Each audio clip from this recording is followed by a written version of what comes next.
The people around the globe. Oh, Sunday, yesterday, okay? So, late upload.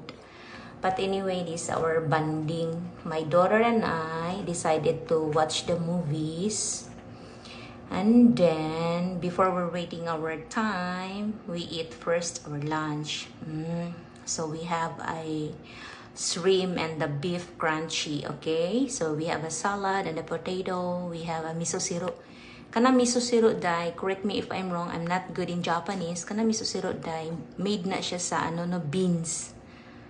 Yes, made na siya by beans. So usually kana miso syrup, you can have it all over Japan restaurant.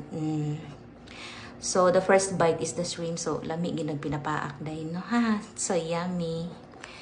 And then while eating, cheka-cheka ginagmay, talking with my lovely daughter, o, diba? Iris, managkamera day. So, pinasinaw po ng iyaha day, no? That's the way she eat. Always empty. And also me, always empty. So, kodo sa tanang mga farmers na, no? Mga lamian na rice. Na may itsura si mong lula day, o, diba? So, I made this video to inspire everyone that during rest day, bonding.